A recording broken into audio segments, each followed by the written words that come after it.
First News with Keeler in the morning on WIBX and WIBX950.com. So if you're watching on TV, you see that Joe and I are still talking about this back and forth. And it seemed, if you were watching, the facial expressions almost seem a little heated.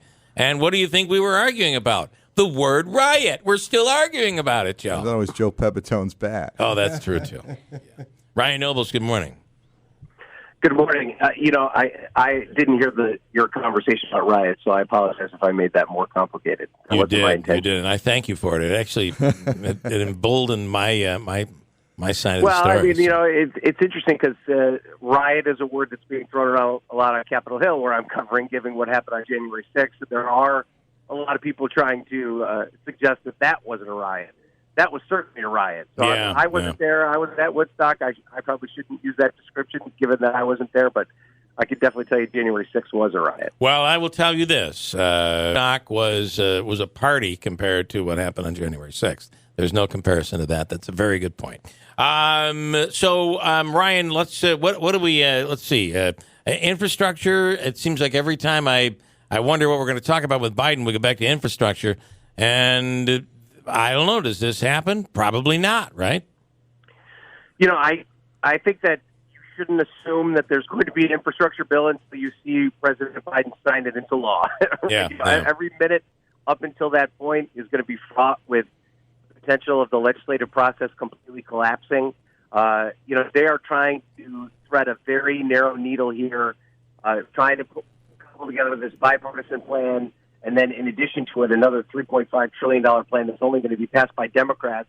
And this morning, Mitch McConnell complicated that process even more. I told a reporter that Republicans are also not going to vote to raise the debt ceiling, which means that the Democrats are going to have to include the debt ceiling in the reconciliation bill as well. So in addition to voting for $3.5 trillion in new spending, they're also going to have to vote to raise the debt ceiling. So, they're going to have a vote today on the bipartisan bill, a procedural vote called the motion to proceed. They don't even have the language yet. They don't have it written. This is just to kind of move the process forward. Republicans are probably going to vote no because they have yet to agree to kind of the overall framework of it, and they're still working on those details. But it's a sign that Schumer is going to just keep kind of barreling ahead, and he wants to get this process moving.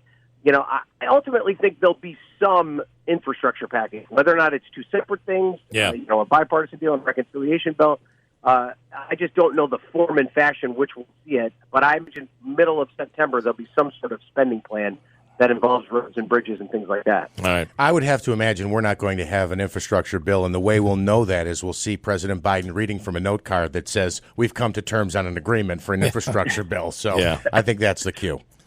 Well, I think, to your point, Jeff, it's got to confuse the heck out of people because I've just, in the last month, 3 or 4 big announcements from these leaders saying that we've got a deal. Yep. And yet, here we've got a deal, but this is just, we've only got a deal on, they've agreed to negotiate on this point, and now they're going to agree to negotiate on this point. So the deal is not always a deal in Washington, probably not in Albany either, Senator. That's not always how it works.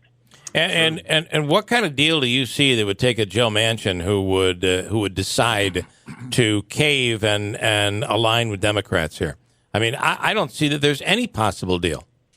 Well, I think Manchin is, he's a tactician when it comes to things like this, and you have to also remember, especially with the reconciliation package, Manchin's probably going to vote for the bipartisan deal because he is heavily involved in that. That's going to be completely paid for. And his big thing is bipartisanship. So that, if that happens, he's going to vote for that infrastructure deal.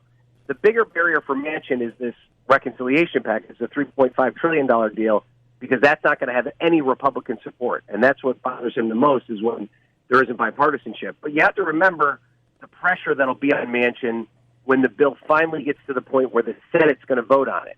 So the Senate right now is talking about it. They're going to send a framework over to the House, but no one's going to vote on that framework because budget bills have to originate in the House.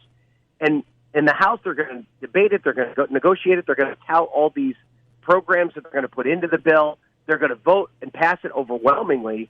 It's going to get endorsed by the president, and it's going to come back over to the Senate. At that point, the pressure on Manchin to stick by his party is going to be enormous. Yeah. And don't get me wrong, he's going to put his hands up in the air and say, I don't know if I can support this.